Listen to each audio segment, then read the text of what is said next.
नमस्कार, कैसे हैं आप लोग। उम्मीद करता हूं कि आप लोग बहुत बेहतर होंगे।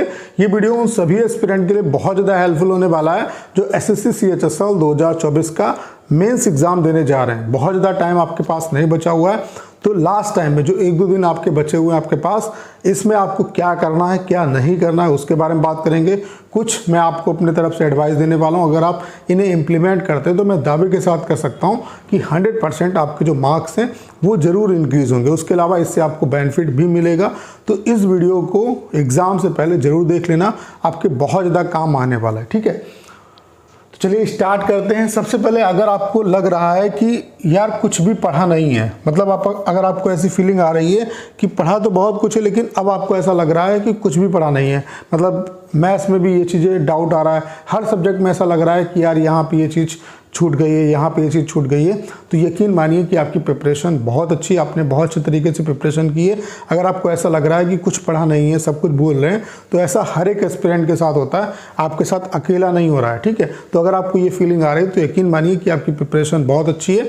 जब आप एग्ज़ाम सेंटर में जाएंगे, एग्ज़ाम देने के लिए बैठेंगे, तो सारी चीज़ें अपने आप दिमाग में आने लगेंगी। बहुत ज़्यादा आपको स्ट्रेस लेने की ज़रूरत नहीं है। ठीक है, उसके अलावा पॉइंट नंबर 2 है कि अब बचे हुए टाइम में क्या करना है। जो बचा हुआ टाइम, ढेर सारे एस्पिरेंट इस बात को लेकर परेशान है, वो सोच रहे हैं कि 2-3 दिन जो बचे हुए हैं इसमें हम पूरा जो है सब कुछ सिलेबस खत्म कर देंगे। तो भाई नहीं कर सकते, वो आपके हाथ में भी नहीं। आपको इतना टाइम मिला, आपने तब नहीं कर पाया, तो अब आप क्या कर लेंगे। तो इसमें बहुत ज़्यादा स्ट्रेस नहीं लेना है। जो बचा हुआ टाइम है इसमें कौन किस तरीके से खेलता है, कौन अपने दिमाग पे कंट्रोल रखता है, उसी का सिलेक्शन होगा। तो इसमें बहुत ज़्यादा अपने दिमाग पे प्रेशर नहीं लेना है। बस ये सोच के एग्ज़ाम हॉल में जाना है कि भाई मैंने जो पढ़ा है मैं अपना बेस्ट दे के आऊँगा, बस, और कुछ नहीं। और कुछ आप कर भी नहीं सकते।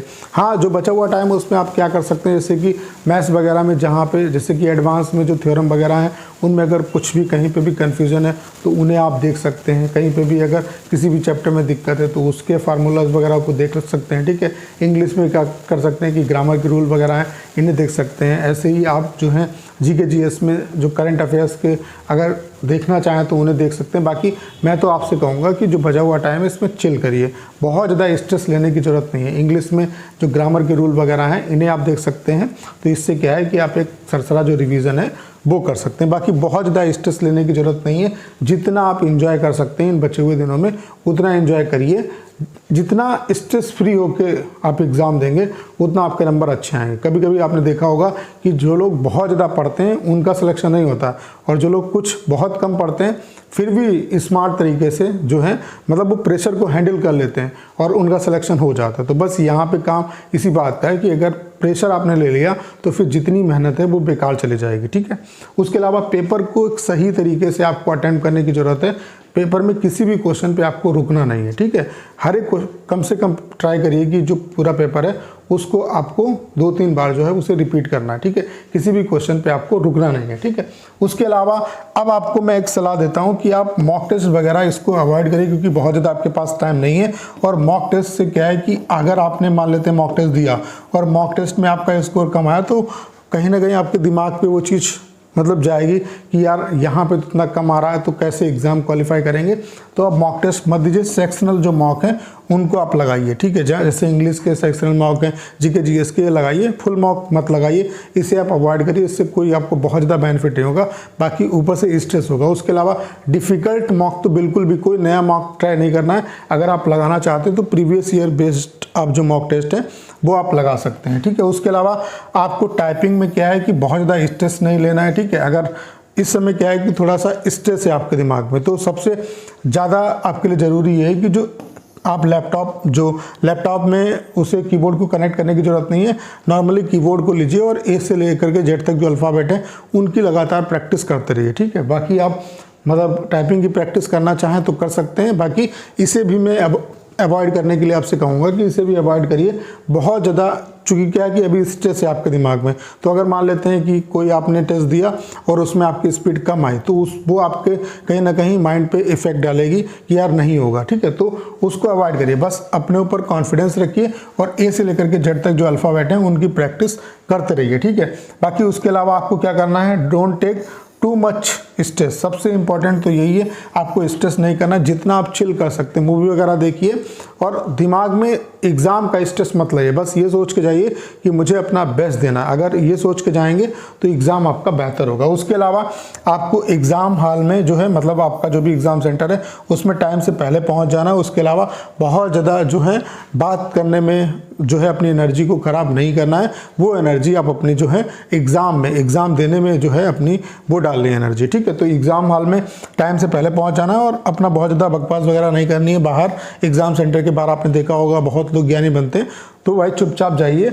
और जो भी एनर्जी है उसे बचा के रखिए और वो एग्ज़ाम में आपके काम आएगी, ठीक है।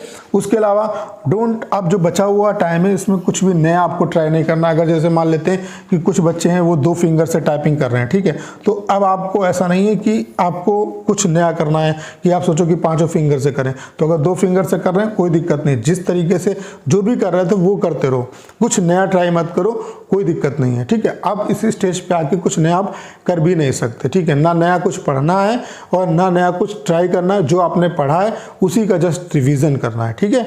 ये बात आपको समझनी है। उसके अलावा try to complete your passage at least 3 school, यानी कि टाइपिंग में ढेर सारे एस्पिरेंट को डाउट रहता है कि किस तरीके से हमें कैसे पता चलेगा कि हमने पूरा कंटेंट टाइप कर दिया नहीं कर दिया। तो देखो एसएससी नॉर्मली अब जो पैसेज दे रही है, पहले जब ऑफलाइन मतलब टेस्ट होता था, टाइपिंग टेस्ट होती थी, टाइपिंग होती थी, तो एसएससी ने 2100-2200 तक की स्टॉक दिए हैं, ठीक है। इवन जो मैंने 2017 में टाइपिंग दी थी तब भी एसएससी ने 2200 तक की स्टॉक दिए हैं, 2200, किसी के 2150, किसी के 2100, इस तरीके से दिए हैं। लेकिन जब से ऑनलाइन हो रहा है तो एसएससी 1750 मैक्स 1800 की स्टॉक देती है, ठीक है। तो आपको इस टेंशन में नहीं रहना है कि ज़्यादा स्टॉक आएंगे। आप प्रयास ये करिए, देखो एसएससी का जो कंटेंट है वो आपको 3 बार ही स्क्रॉल करना पड़ेगा, 2 बार पूरा कंटेंट टाइप करना पड़ेगा, तीसरी बार जब स्क्रॉल करोगे तो पूरा आपको टाइप नहीं करना पड़ेगा, पैसेज जो है वो तीसरी बार स्क्रॉल में ही कंप्लीट हो जाएगा। तो 3 बार स्क्रॉल करना है और 3 बार स्क्रॉल करके पूरा कंटेंट आप अगर टाइप कर रहे हो तो फिर कोई दिक्कत नहीं, यानी कि आपको प्रयास ये करना है कि जो पूरा पैसेज है उसको टाइप कर दो, 3 स्क्रॉल तक आपको कंप्लीट कर देने। अगर 3 स्क्रॉल कंप्लीट हो जाएंगे तो फिर आपको टेंशन लेने की जरूरत नहीं है, आपका इजीली जो टाइपिंग है वो क्वालिफाई हो जाएगा। बाकी टाइपिंग में आप इस बात का ध्यान आपको रखना है कि कहीं जहाँ से जो आपके वर्ड या लेटर जहाँ से रिपीटिशन हो, चाहे वो शुरुआत से हो या लास्ट से हो, उसको आपको ध्यान रखना है। उसके अलावा जब स्क्रॉलिंग कर रहे हो तो ये ध्यान से देख लेना कि यार कहाँ से कहाँ तक कर चुके हैं और कहाँ से स्टार्ट करना है, क्योंकि लाइन अगर मिस हो जाएगी फिर दिक्कत आपको हो जाएगी। तो अगर इन बातों का अगर आप इम्प्लीमेंट करते हैं तो मैं दावे के साथ कह सकता हूँ कि आपको एग्ज़ाम में काफ़ी हेल्प मिलेगी और आप सभी को मेरी तरफ से आपके एग्ज़ाम के लिए बेस्ट ऑफ लक। आप बहुत बेहतर करके आएंगे। एग्ज़ाम से पहले, एग्ज़ाम देने से पहले अपने माँ बाप के बारे में एक बार सोचना, आपका एग्ज़ाम बहुत बेहतर होगा, यकीन मानिए बहुत बेहतर होगा। और बहुत ज़्यादा टेंशन नहीं लेनी है, अपने दिमाग को स्ट्रेस फ्री रखना है, जितना रिलैक्स कर सकते हो उतना रिलैक्स करिए। अगर आपने पढ़ा है और इस समय ऐसा लग रहा है कुछ भी नहीं पढ़ा, यकीन मानिए कि आप एग्ज़ाम में बहुत बेहतर करके आने वाले हैं। तो आप सभी को आपके एग्ज़ाम के लिए बेस्ट ऑफ लक। बाकी जैसे एग्ज़ाम हो जाएगा फिर उसके बारे में आगे हम लोग चर्चा करेंगे। तो उम्मीद करता हूँ सारी जानकारी आप बहुत अच्छे तरीके से समझ पाएंगे। उसके अलावा एक डाउट है स्टूडेंट के दिमाग में कि टाइपिंग जो सॉफ्टवेयर है वो परचेज करें या ना करें। तो भाई जिनका सिर्फ CHSL का एग्ज़ाम लगा हुआ है वो बिल्कुल भी ना परचेज करें। लेकिन अगर आपका CGL मेंस भी आपको देना है, आपके इतने अच्छे नंबर बनने हैं प्री में, तो फिर आप ले सकते हैं, तो आपके काम आएगा। लेकिन स्पेशली CHSL के लिए आपको इसे परचेज नहीं करना। बाकी CGL मेंस भी अगर आप मतलब लग रहा है कि प्री में अच्छे मार्क्स हैं, CGL प्री मेंस भी देने को मिलेगा, तो आप परचेज कर सकते हैं। तो करना क्या है, इस वीडियो को शेयर करना है। उसके अलावा अगर आप चैनल पर नए और आपने अभी तक इसे सब्सक्राइब नहीं किया है तो प्लीज़ चैनल को सब्सक्राइब करना मत भूलेगा।